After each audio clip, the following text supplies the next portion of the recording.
Hello, എന്താണ് ഇന്നാണ് നമ്മൾ പഠിച്ചുകൊണ്ടിരുന്ന സമയത്തെ സ്കൂളിൽ ടെൻഷനും എന്നാൽ ഇന്ന് അമ്മയെ കാണാമല്ലോ എന്നുള്ള സന്തോഷം തരുന്ന ഡേ. ഇന്ന് മോൻ്റെ സ്കൂളിൽ പാരൻസ് മീറ്റിംഗ് ആണ്, പോവാണ് കേട്ടോ. എന്താവും എന്തോ. തെക്കിനിയിൽ നിന്ന് സൂര്യണ്ണൻ കറങ്ങി നടക്കുന്ന സമയമായതുകൊണ്ട് നാരങ്ങ വെള്ളം മസ്റ്റ്. എന്തെടുക്കാൻ മറന്നാലും കുട എടുക്കാൻ മറന്നു കഴിഞ്ഞാൽ അവസാനം കരിഞ്ഞ് പപ്പടം പോലെ ആവും. അങ്ങനെ ഒരു കൈയിൽ കുടയും ഒരു കൈയിൽ നാരങ്ങയുള്ളും. അയ്യോ, അങ്ങനെയല്ല കേട്ടോ, രണ്ടും കൂടെ ഒരു കയ്യിൽ പിടിച്ചോണ്ട് ഞാൻ പോവുകയാണേ. വേണ്ട ലെവൽ അങ്ങോട്ടും നോക്കിയപ്പോൾ അങ്ങോട്ടും പോകുന്നു, ഇങ്ങോട്ടും നോക്കിയപ്പോൾ ഇങ്ങോട്ടും പോകുന്നു. ആകെ മൊത്തം ലെവൽ മാത്രമേ ഉള്ളൂ എന്നാണെങ്കിൽ ഒറ്റയ്ക്ക് വീടെടുക്കാൻ നിങ്ങൾ പറയും പോലല്ല, ഭയങ്കര കഷ്ടപ്പാടാണ്.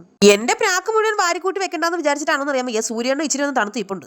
എന്തായാലും ആ മുതുക്ക് കയറ്റം 100 കയറിയിട്ടാണെന്ന് എനിക്ക് അറിയാൻ വയ്യ. വെള്ളം ദാഹിച്ചിട്ട് വയ്യട്ടോ, എന്നാൽ പിന്നെ ഇച്ചിരി വെള്ളം കുടിച്ചിട്ട് അങ്ങോട്ട് പോകാന്ന് വിചാരിച്ചു. അല്ലാതെ ഈ ചൂടത്ത് നല്ല തണുത്ത ഐസ് പോലെ ഇരിക്കുന്ന നാരങ്ങ വെള്ളം കുടിക്കാൻ മുട്ടിയിട്ടൊന്നും അല്ല കേട്ടോ. ഞാൻ എവിടെയെങ്കിലും പോകുമ്പോൾ തനിച്ചാണെങ്കിൽ എന്റെ കാലിൽ ഇച്ചിരി നീളം കൂടാറുണ്ട്. അതുകൊണ്ട് തന്നെ 2 മണിക്കുള്ള മീറ്റിംഗ് ഞാൻ 1:30 എത്തിയിട്ടുണ്ട്. അങ്ങനെ ഈ മാസത്തെ മീറ്റിംഗിന് ഞാൻ ഫസ്റ്റ് അടിച്ചു മക്കളെ, ഫസ്റ്റ് അടിച്ചു. ഇതിനിടയ്ക്ക് കൂട്ടുകാരെല്ലാം നൈസായിട്ട് ഒഴിവാക്കിയിട്ട് ആന്റി എന്റെ വീട് എടുക്കണേ എന്ന് പറഞ്ഞത് ഒരാൾ ഓടി വന്നിട്ടുണ്ട്. ഇതാണ് എന്റെ മോന്റെ ക്ലാസ് റൂമും കുട്ടികളും പിന്നെ ക്ലാസ് ടീച്ചറുവേ. ആൽഫബറ്റ്സിനോട് ഒരു വേർതിരിവ് കാണിക്കണ്ടെന്ന് പറഞ്ഞ് എന്റെ കൊച്ചുകൊണ്ട് എല്ലാം വാങ്ങിച്ചിട്ടുണ്ട് കേട്ടോ. എ മുതൽ ഇസഡ് വരെയുള്ള മാർക്ക് വാങ്ങിച്ചിട്ടുണ്ട്. അങ്ങനെ ഞങ്ങൾ കൊട്ടക്കണക്കിന് കിട്ടിയ മാർക്കും കൊണ്ട് നേരെ വീട്ടിലോട്ട് പോവാട്ടോ.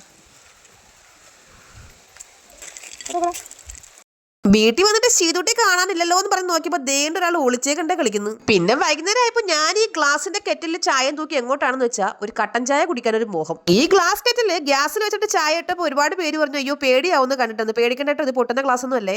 കെറ്റിന്റെ ലിങ്ക് ഞാൻ തൊട്ട് മുകളിൽ കൊടുത്തേക്കാവേ. അച്ഛൻ പുറത്ത് പോയിട്ട് വന്നപ്പോൾ മേടിച്ചോണ്ടെന്ന് ഒരു ഉള്ളിവടയും കട്ടൻ ചായ കൂടെ കഴിക്കാന്ന് വിചാരിച്ചേ. ഇതിപ്പോ ഉള്ളിവട എന്ന് പറഞ്ഞിട്ട് കംപ്ലീറ്റ് മൈദയാണല്ലോ. അമ്മ ഇവിടെ വീടും പറമ്പും തൂത്തു അവസാനം തേണ്ട റോഡ് തൂക്കാൻ ഇറങ്ങിയിട്ടുണ്ട്. ഇത് കണ്ടിട്ടെങ്കിലും പബ്ലിക് വർക്ക് ഡിപ്പാർട്ട്മെന്റിൽ അമ്മയ്ക്ക് ഒരു ജോലി കിട്ടിയാൽ മതിയായിരുന്നു. എന്നിട്ട് വേണം മാസം അമ്മയുടെ ശമ്പളം പോയി എണ്ണി മേടിക്കാൻ. അങ്ങനെ ഈ വാർഡിലുള്ള റോഡ് മൊത്തം തൂത്ത് ക്ഷീണിച്ച സ്ഥിതിക്ക് ഇനിയിപ്പോ ചായ കുടിക്കാന്ന് പറഞ്ഞേ ചായ കുടിക്കാൻ ഇരിപ്പുണ്ടേ. ഇനി ഞാൻ ഈ കയ്യിൽ താലവും പിടിച്ചോണ്ട് പോകുന്ന പോലെ ചായ കൊണ്ട് എങ്ങോട്ടാണെന്ന് വെച്ചാൽ ഒരു ഗ്ലാസ് ചായ എനിക്കൂടെ തായോ എന്ന് പറഞ്ഞേ അച്ഛനും വന്നിട്ടുണ്ട്. അപ്പൊ നമ്മുടെ ചാനൽ എല്ലാവരും ഒന്ന് സബ്സ്ക്രൈബ് ചെയ്യാൻ സഹായിച്ചേക്കണേ. Tata bye bye, see U.